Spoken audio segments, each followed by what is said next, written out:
All right. Hi, everyone. Welcome to the live chat today. I'm with Chaitra, who not only is a fellow second year, final year MBA student, but also a friend. We knew each other. We actually worked together in the same organization before we came for our MBAs. So she goes to University of Washington, the Foster School of Business. Nice repping. Did you know you're gonna do the video? Why did you take this T-shirt? It's a very comfortable sweatshirt. I wear this very often. Awesome. I did not think it through. We're going to chat a little bit about our own backgrounds, our own MBA journey. We are also going to take a few questions. We have a few questions already from Gmat Club, so we're going to take those first, and we will also take questions on the live chat as they come in. So I will be looking like this a lot because I'm looking at questions. Somebody's saying, "Is the meeting canceled?" I guess not. Although there were plenty of other meetings that have been canceled all over the Yeah. country, most of that being attributed to social distancing. So let's jump into that, Chaitra. How are you doing in these weird times? I'm doing okay. I think it has been an interesting experience dealing with this in Seattle, in one of the epicenters of the coronavirus in the United States. Social distancing is easy in Seattle because people like it already, and this just gives them an excuse to avoid all plans. If you haven't heard about it, Seattle has a Seattle freeze, and I'd recommend Googling it. But otherwise, no, it's been really tough because our last week of our quarter was remote. That fed into spring break, which as a second year, I had very extensive plans, and those all got thrown out of the window. And now we will be remote classes till April 24th. So we start school officially on the 1st of April, and through to the end of the month, will be remote classes with the possibility of an extension.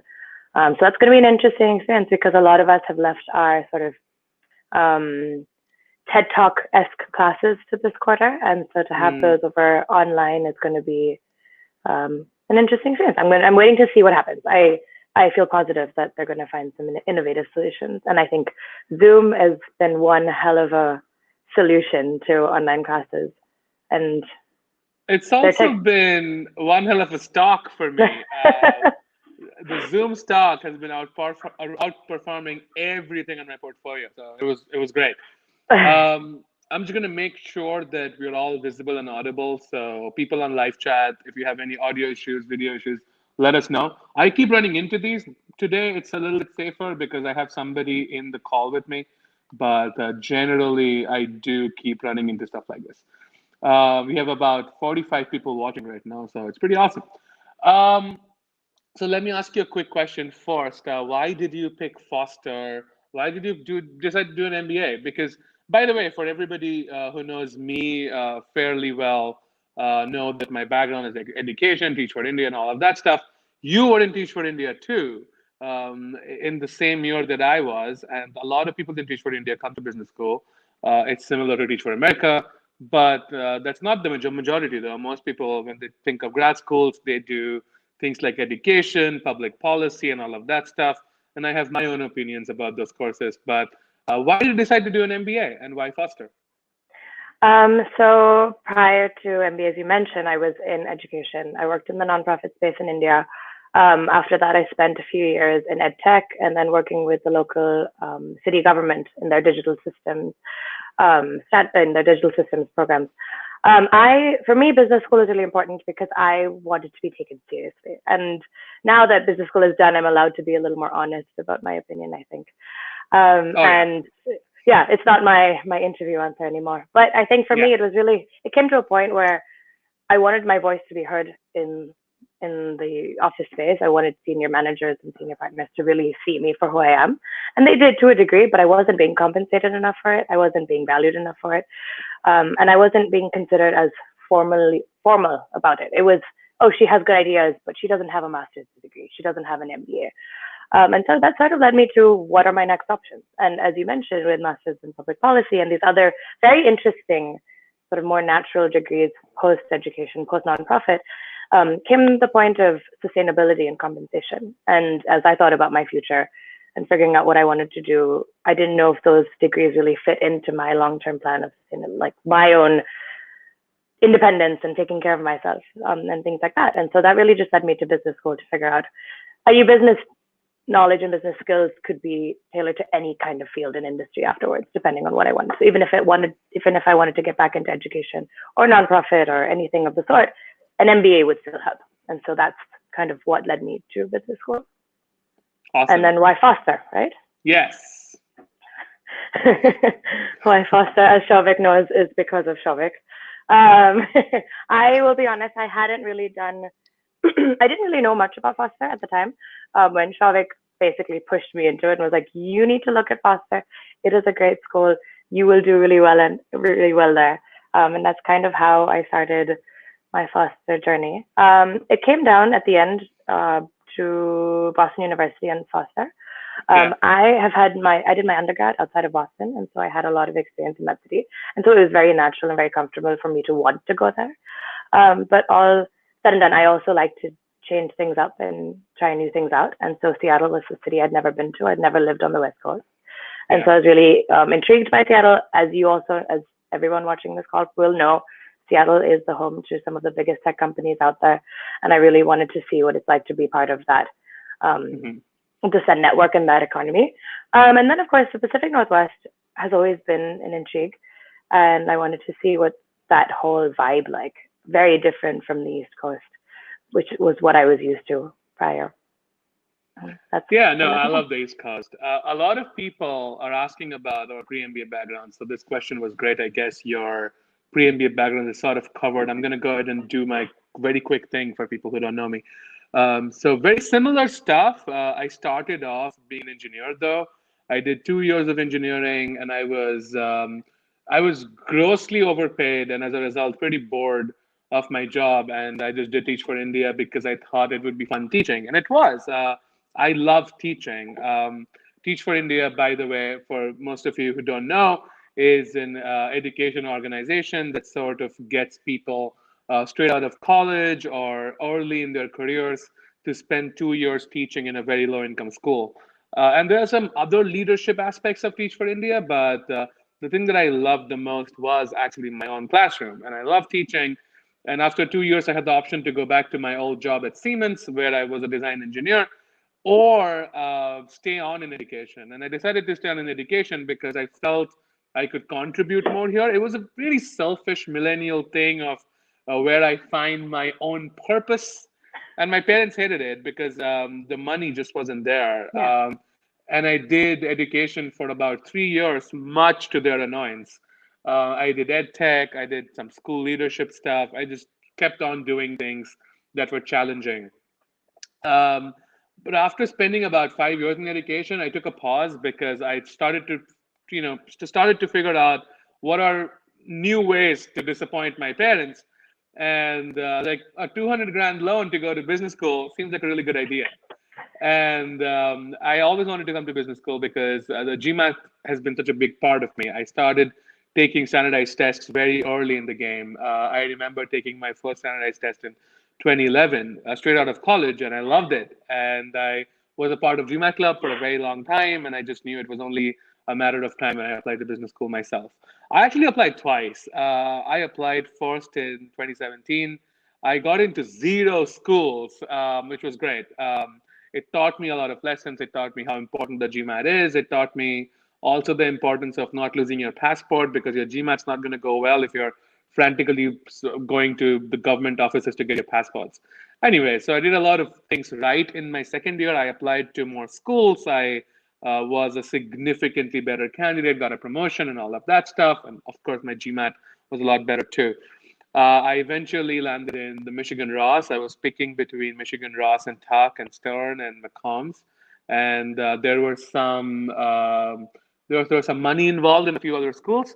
And I also was waitlisted at Sloan, which cleared after I got my F1 visa for Ross. So that wasn't going to happen. I picked Ross because it was just a fantastic school. I felt that in my conversations with people at Ross, people were genuine. And look, I mean, people say this G word a lot, and it doesn't really mean much, but I felt when I asked people what they hated about Michigan Ross, only Ross students were very, very honest about things that they hated. And that sort of pushed me because I'm not a very cheerful person. I'm pretty cynical, as Chetra knows very well. And I felt I'd be a fit in an environment where, regardless of what your personality is, you'll find your tribe. So that's what I came here to do. I pretty much knew that I want to be in tech, but I'm also an international student. So basically, I was recruiting for everything. I recruited for both consulting and tech. In the summer, I was at Apple as a product manager for their App Store and productivity team, which was absolutely a great experience. If you have not seen or been in Apple Park, well, you can't be in Apple Park because it's a secret building, but if you just see Apple Park, it's quite something to just be there. It was a great space. For full time, I decided to not go back to Apple. It was a tough decision, but I realized that I really did not like the Bay Area as a place to live. San Francisco was great. The Bay Area was kind of a giant parking lot. No, no, a lot of people love it. No, not just not for me. So I'm coming to Seattle, Chetra. I'm going to work for Amazon as a technical product manager for their AWS teams, and I'm very excited. But I'm also a little bit nervous because I have a feeling that I might have to work from home. I'm going to start in June. We'll see what happens. So, getting a few questions. How much was your GMAT score? My GMAT score was 760, but thanks. This is the man who likes standardized tests. I love standardized tests. Okay.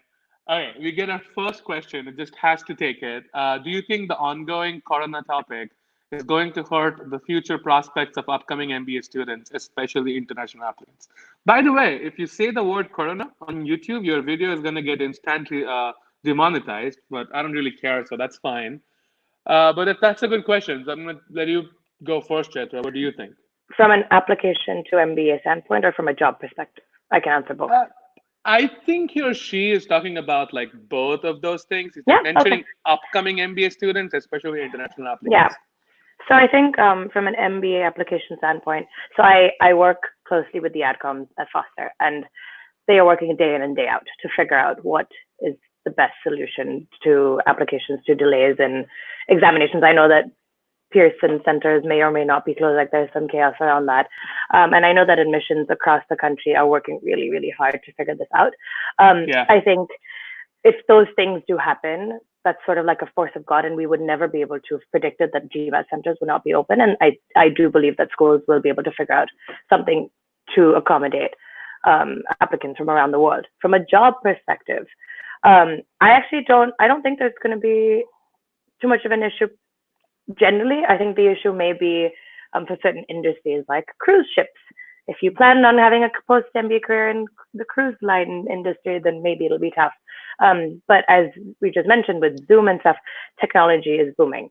They need smart people to get into the space and figure out how to solve for the absolute chaos that is going on with online shipping and the requirement for working tools like Microsoft Teams, things like that. So I think on that side, recruiting will not be too tough, but I do think there's certain industries where it might be affected in the next year or two. Yeah, I agree and disagree with Chetra on this, which we often do in real life too. So by the way, Good if you're an friendship. MBA student, I think being an MBA student right now is an absolute gold mine. I wish I was an MBA student right now. Because look, I mean, you don't want a job right now, right? So by the time you're out of business Yeah. school, you're coming out of a really strong recession and jobs will be great. I think it's much harder for people in my class right now who don't have a job because a large part of interviewing is actually this whole physical presence and showing your personality. The other thing also, I think this was, again, it's no good time for this, but if there was, this is a good time because most of my classmates have a job already. By most, I mean over 90%. And most of the people who are first-year MBAs, they have their internship lined up already. Mm-hmm. However, having said, this is the part where I agree with Chetra. However, having said that, consulting companies are on a hiring freeze right now. A lot of tech companies are on a hiring freeze too. So I think it's a pretty tough spot if you are maybe looking for a job in the US right now, or if you are trying to figure out your visa situation, because international students have a visa situation. Now, you mentioned a little bit of challenges for especially international students. I'm an international student. Chaitra is like pseudo international, okay? So she spent most of her working life in India, but she is an American citizen. Um, but what I would say though, like for a lot of people on Gmat Club, I see that they have gotten in. They just don't know what the visa process is going to be like. Are they going to get an F1 visa? So like, look, I mean, these things, answers to these questions, you don't know, right? So I Yeah. wouldn't stress out about this stuff. Things will take its own natural course. If you want to take the GMAT and you can't because the GMAT centers are closed, well, look, I'm guessing you were taking the GMAT for R1 next year, so you have plenty of time, all right? So just use your stay-at-home opportunity to start really crushing those quant and verbal questions, and you'll probably be better prepped. And for people who have already been admitted, I think business schools are doing their best. A lot of Yeah. online options, a lot of deferring, so things will be okay. Well, things will not be okay, but things will be what they will be. Yeah. So we will find out as you do. All right, I have a pressing question on my mind with the H-1B lottery. How is the hiring situation? I'm not sure if I understand the question. Is it on H-1B lottery or the hiring? I'm going to give you like a general answer for international students. So basically, what happens is companies that do sponsor, they hire international students a lot. Most of that ends up being tech and consulting companies. So they would get your name and your personal details. They would put your name in the lottery, and if you get selected, you're in. You can at least be in the US for 3 + 3, 6 years working on that H-1B. Or if you don't get an H-1B, I would say most companies would either send you to Canada or send you to Europe on something on their own visa, and they often tend to bring you back on an L1 visa. By the way, if you look it up, a lot of people prefer that option Uh-huh. because the L1 visa is a significantly better visa than the H1B. The H1B is kind of a iffy visa. All right, so I'm gonna go back Look, to I just want GMAT. to ask you a Sorry, go follow-up ahead. question to that, though. Yeah, Have you, from your now employer, have you heard any intimation on if their no, things are going to be postponed or if things are as per no, schedule? Okay, good no, to know. not so far. So my start date was June 22nd. It still is June 22nd, and Mhm. I think June is too far away for now for people to keep planning.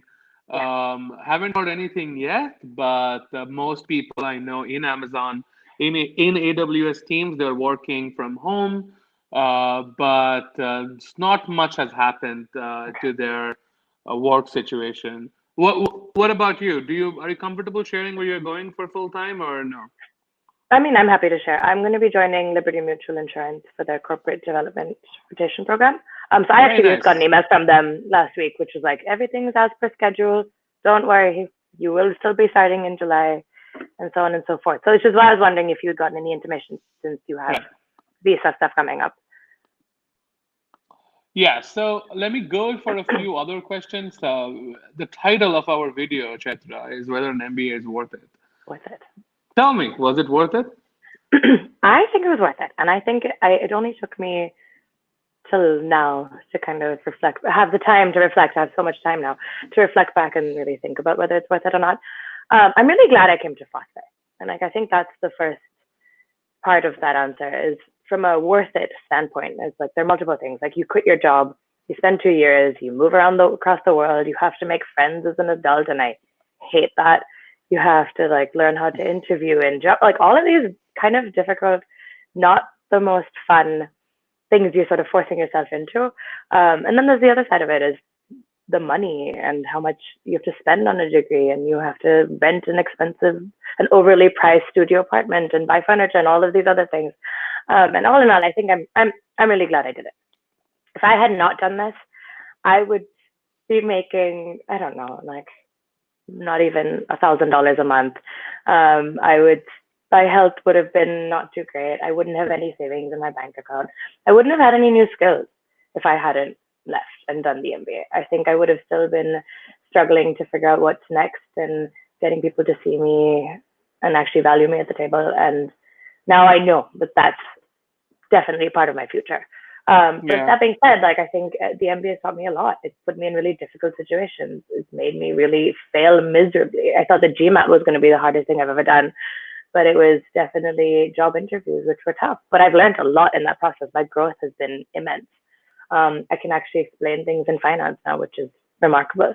And then from the money side of it all, Foster is a very affordable program, and that is something that I think about on the regular, because it's hardly when I think about next year, when the money that I'll be making the next few years, like thinking about how much I put into Foster can be easily paid off.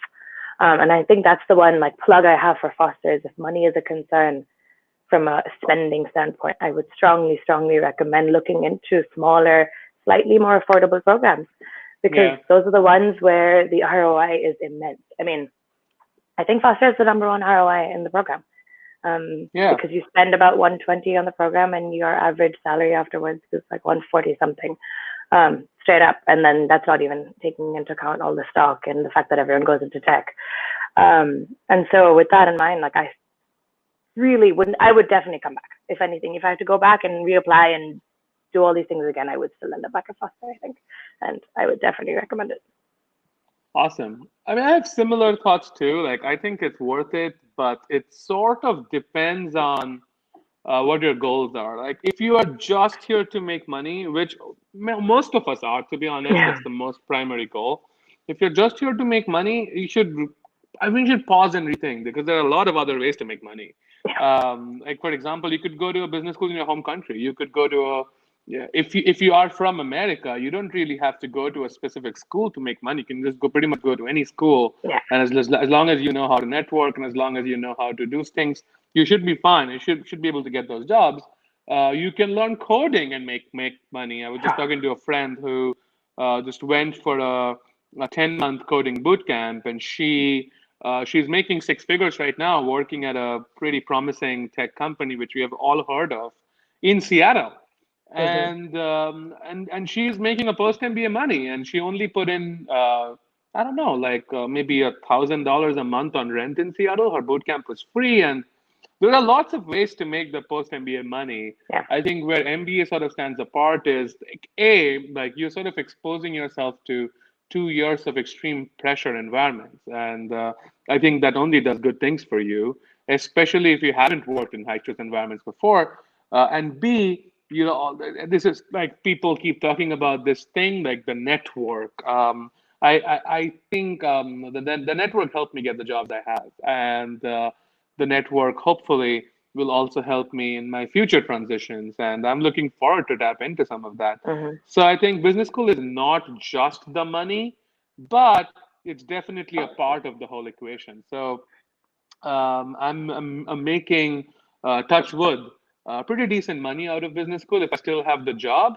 So it would totally be worth it. All right, so let's take a few more questions. How much at all consideration did you give the school's reputation brand in your home country region as opposed to its ranking reputation in the US? It depends on your goals, I'd say. It depends on how much you want to come back.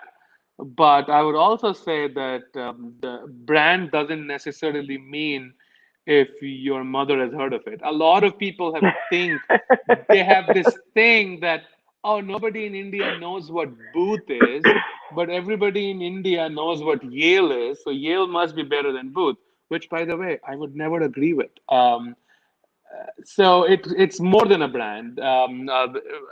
Anyway, just taking that example, there are more Booth alums in India than any other school. And Booth has an incredible presence. They have an office in Delhi for all you care. So I would think very carefully about the brand. So what I would do is I'd go to LinkedIn and I would see how many people from this specific business school are working in post-MBA roles in your home country. And not just go with, do people know the name of the school? Because they are not the people who will hire you. The people who will hire you, they know MBAs. So I would take that into account. What about you, Chaitra? I agree. I know it's tough when you tell someone about your university and people are just like, wait, what? Or where is that? If I say just Foster, very few people know what I'm talking about. I will not deny that. But I will say that, like, if you plan on having a career back in India or back in your home country, or you think that that might be an option, that's when the other skills of the MBA program fit in, of like networking and how do you talk to people and how do you communicate yourself. And if you plan on having that career, you shouldn't run with, I have an MBA from the USA from this university. It's, I am good for these reasons.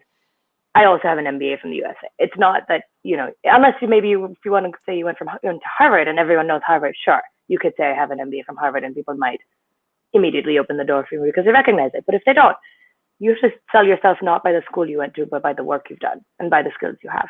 And so that's where the networking piece comes in. That's a good t-shirt, Chaitra. What? You should sell yourself by the work you've done, not the school you went to. That's great. Remember that. That actually could be a good t-shirt. But I will say though, I mean, I have like the class of 2019, second years of mine, who've gone back to their home countries and have not traveled. And they've also interviewed at big firms, Apple, Facebook, Google, in their home countries. So, and they went to Foster. And so if that's something that you're interested in, it can be made done. Companies, especially the large companies, are kind of school agnostic to a degree. I love this especially about tech. Like I love this about Amazon and these guys. Like they don't really care which school you went to as long as you can do the work. And so you'll still be able to get an interview regardless of which country you want to go back to. So I wouldn't keep that as you must go to a big brand name school. And yes, I like the mother one. That's a good like temperature test. If your mother knows it or not, just know. Does pre-MBA salary matter when it comes to post-MBA salary? No! If it did, both Chaitra and I wouldn't make any money. I mean, I'm happy to share how much money I made before because I think it's the funniest because it was in 4 figures in a year in USD. And at some point, the admissions committee was confused. Like, did you forget a zero? Like, oh, it's just 4 figures. No, it doesn't matter at all. Is STEM important while choosing an MBA program? Well, if you're an international student, maybe. I would say maybe. Again, it sort of depends on your risk. I wouldn't go to a top 50 school with a STEM, comparing it to Booth, which has no STEM. So it depends on your risk appetite, to be honest. I'm not getting STEM, by the way. I'm fine. I'm okay. I think a significant more, as I mentioned, like, look, I mean, if you get a decent job, they are okay. They know the uncertainty. If you don't get an H1 lottery, which is by definition purely based on luck, there are other countries out there where you get pretty decent money and your life may actually be better than living in the US. So I would say focus on getting the job and not these like loopholes to stay in the US. So I would focus on that. A STEM is a great bonus. If you're thinking of pure schools, like for example, let's say you're thinking of Fuqua and Ross, let's say one of them has STEM and one of them doesn't, that's a good differentiator. But STEM is not the only differentiator, is what I mean. Chaitra, would you agree? I completely agree. I also think that this whole STEM thing has become a buzzword, especially in the Gmat circles. Suddenly, everyone's like STEM. And I do think it's important, as you mentioned, but it's also not the only differentiating factor. And I like that you said, like, you shouldn't be looking for loopholes versus just getting the damn job. Getting a better job is significantly more important. Yeah, that's like the focus has to be on, improving yourself when it comes to interviewing and things like that. That being said, because it's a buzzword, business schools do recognize that and are seeing that. And I know that a lot of smaller programs and not the top 10, top 15 are looking into figuring out STEM. Foster is currently having conversation about it as well. I don't know how quick that turnaround time can be, but I assume that whatever it is, you have to get accredited or whatever it may be, will happen in the next few years. But don't quote me on that. But yeah, schools are recognizing it. Schools can see it. That's important. So it's not that's not the case. So let me ask you uncomfortable questions right now, which people really want to ask, but they just don't, and they ask in like whispers. A lot of people have this weird, grand ideas about the money that MBAs make. A lot of that is true, but a lot of that is not. So let me ask you: you're graduating in like 2 months, right? and you're going to start making post MBA money. How will your life change? Are you going to live in a mansion with like a Bugatti, or are you going to live modestly? What's going to change? And if you want to use numbers, that's your prerogative. I'm going to answer the question too, and I'm going to use numbers. I don't care. So yeah, go for it. What's gonna change? Wow, I think I'm gonna be less of an annoying person to my parents saying that I've run out of money for food by the end of the month. Um, I actually have thought about this a lot too, because I look at people who graduate and being like, where are they spending their money? Nothing has changed for them, and I don't know how much will change for me. Um, I think the only thing will simply be that I will have much more control on the things that I want to buy versus having to plan for them. Versus thinking, can I afford to buy a laptop right now? And oh, I need a laptop, I can buy it. And the fact that I'll be able to put a lot more money into savings versus not having put any money in savings in the past. I think I guess the other add-ons is that I'll be able to live in a nicer part of the city. If I want to live downtown, I can. If I want Oh, to do live you in a want to building do with a that? gym, no, not really. But if I wanted to, I could.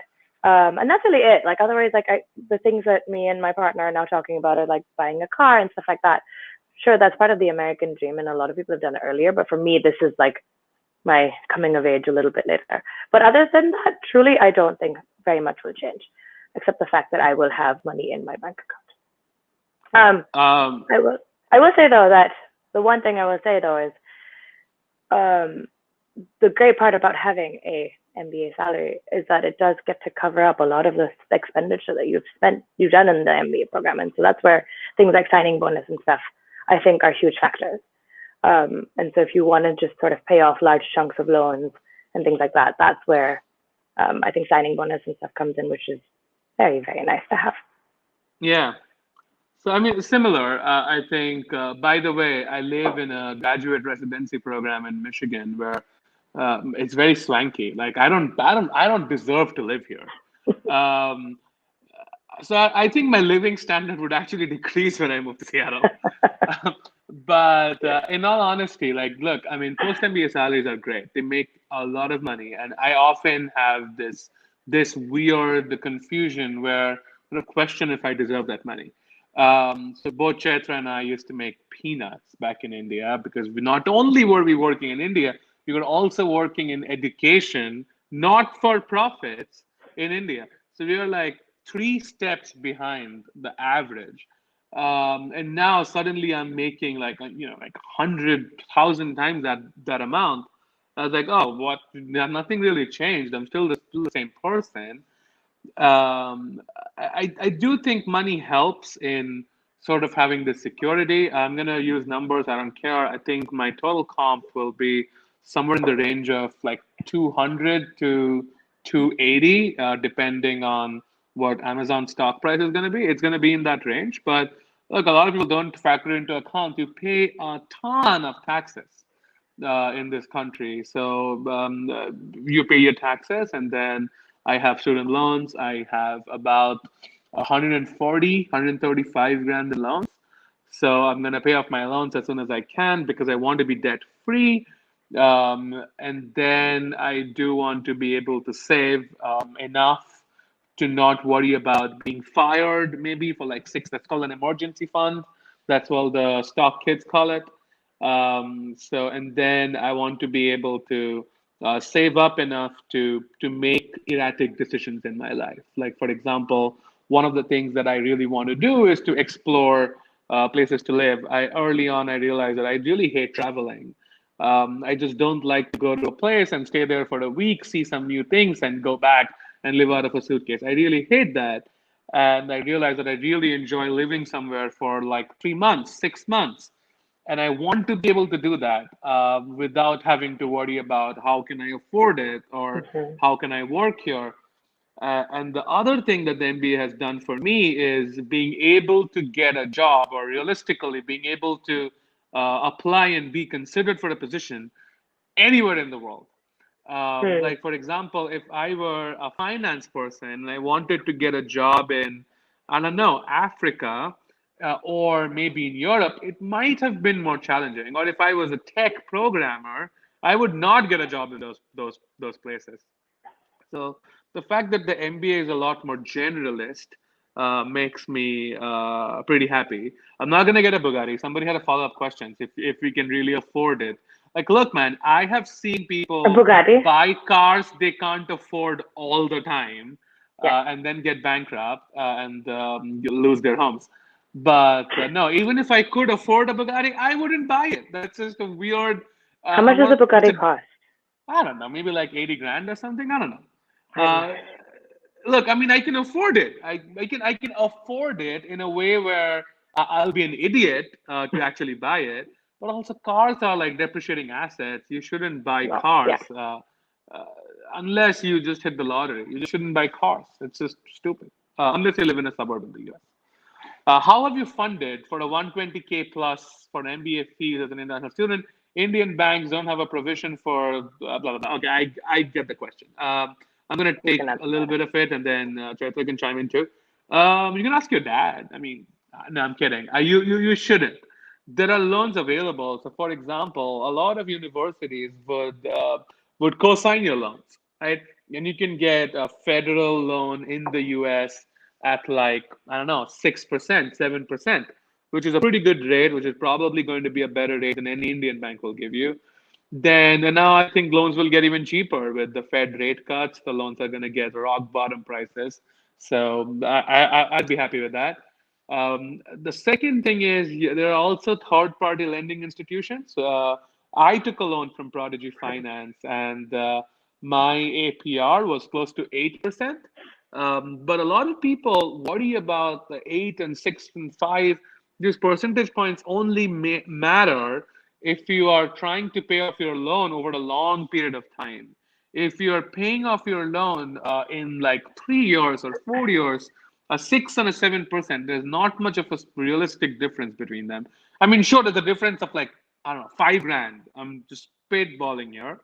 But looking at 5 grand as a numerator to the denominator of hundreds of thousands of dollars, it just really doesn't matter. So I wouldn't worry about the APR. Try to pay off your loan as fast as you can, unless you sat on a gold mine of an investment where you're making a lot more money than your loan interest rate. Approximate time to break even after a 2 year full time MBA in the US. It depends. It depends Yeah. on how you choose to pay it. Barack Obama, I remember, said when he was president that he's still paying off the student loans, which I didn't is know that. which is funny. It talks about how much loans lawyers have, but he really should have paid it before he became president. Um, my guess is that I was just talking to Chaitra about one of our mutual friends who graduated from Talk in 2017 and paid off all her loans in less than 2 years. And you can totally do that. You can totally do that as long as you are responsible with your finances. Is it true global recession would trouble 2020 intake MBA students? Chaitra, you're in Seattle. You should talk about this. Is it true? I don't know if it's true. I don't know if it's a true or false question that can be Yes, answered. Is it that's possible? Yes. Um, is it possible? Yes. Is it on the horizon? Maybe. Is it true? I don't think so. Well, I mean, we talked about this earlier in this conversation. If it's going to affect recruiting, right? yeah. Did I we not? mean, I guess the answer is we don't know. Okay, Look, that's insane. Chaitra is coughing, right? She could have the. She doesn't. She has had this for the last 2 months.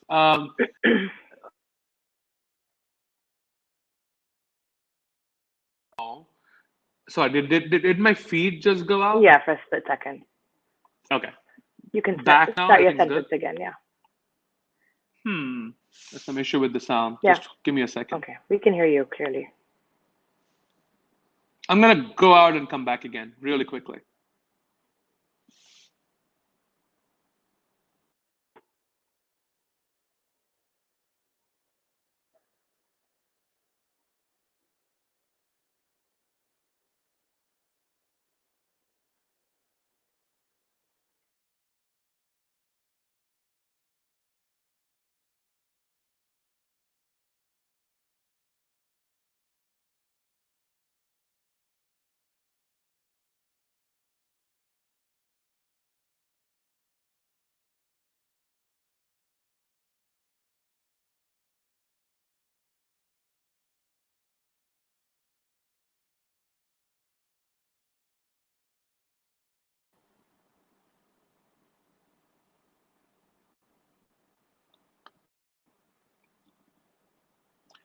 Hey, Chaitra, can you hear me?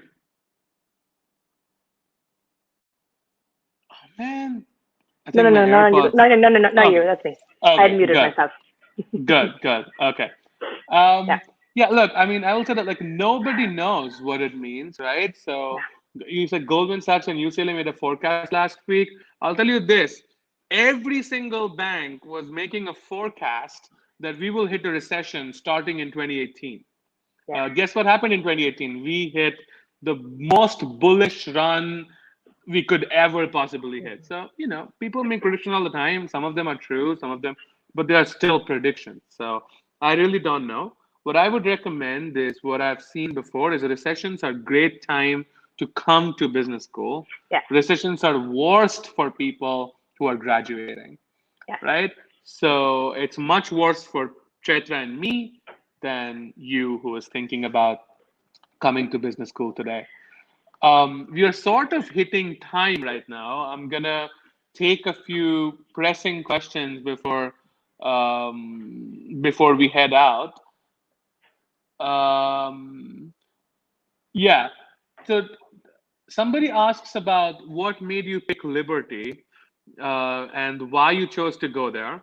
But I'm gonna make a quick change in the question. Okay. What did you come into Foster to recruit, right? What did you end up recruiting, and why did you stick to that? Because I know your Okay. story, I think it will be better. Yeah. So as I mentioned, my prior MBA experience was in education and the like. When I came to business school, I'll be honest, I had no idea what I wanted to do. I was one of those people who was attending every lunch session with every single company that came because I had no clue what kind of career I wanted. And so I think I dabbled during my internship recruitment process a lot with consulting. Consulting seemed like the most natural path post MBA for me, having had a different skill set with this new added on layer of MBA, wanting to work in different industries because I couldn't figure out what I wanted to do. I also tried the tech route. I was meant to interview with Amazon, but my interview got postponed 5 times, which was unfortunate.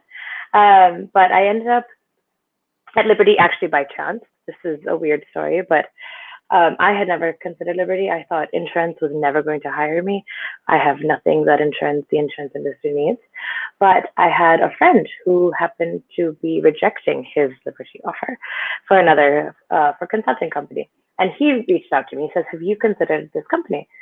Again, I said, "No, why would insurance hire me?" He says, "No, I think this would be a great fit for you from a work culture perspective, from a variety of job project perspective." So delved a little bit deeper into it. And basically, the Liberty internship and then full time is a set of 4 6 month rotations across different business units across the world. You can work in different companies, different countries, and as well in their head office, and if you want, in their Seattle office, which is their second head office. And applied, got through, and realized that whatever he had said seems to be correct. From a work culture standpoint, from things that I'm passionate about, which are not just making money and working in a good company, things that I cared about, they also cared about, which is like figuring out diversity and inclusion in the workplace, figuring out what does a customer want and making sure that your employee base sort of reflects that.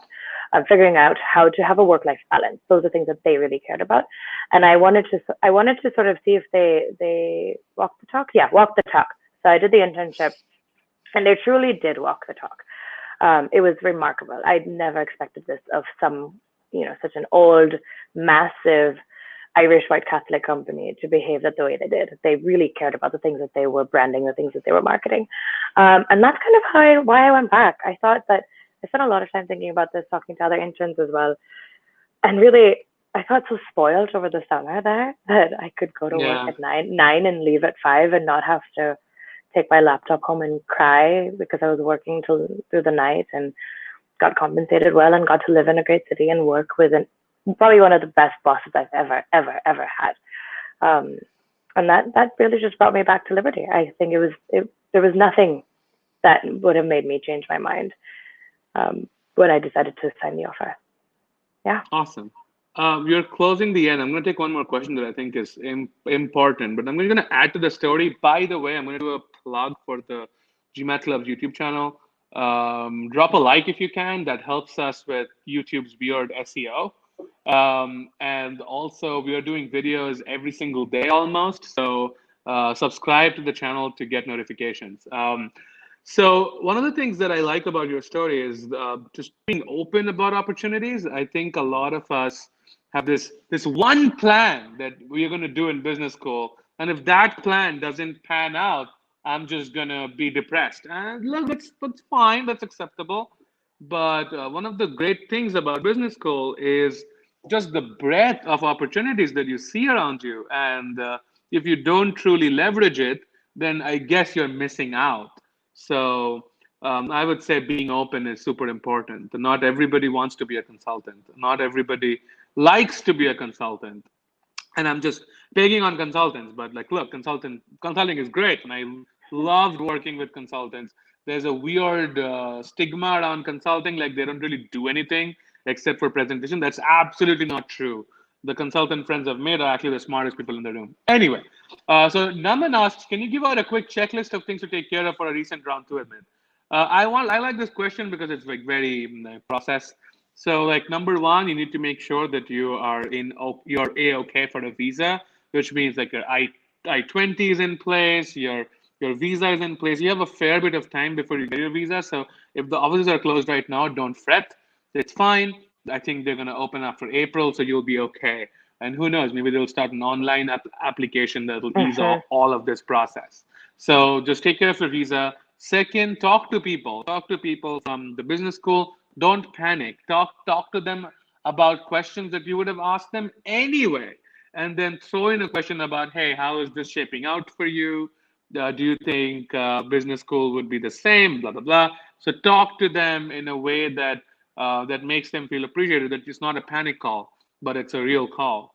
And then finally, I would also keep in touch with the school admissions or any person who is sort of like a liaison between you and the school admissions.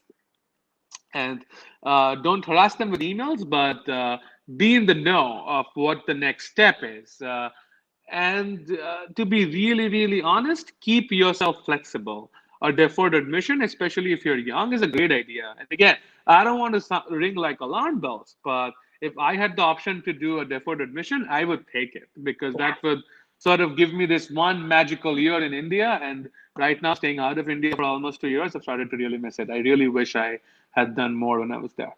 Anyway, so with that, we're going to close. If you leave enough likes on this video, I'm going to be able to convince Chaitra to come back. With that said, Chaitra, I hope you're feeling better, and we're going to see you soon. Thank you very much. It's nice talking to you. Awesome. Bye. Bye.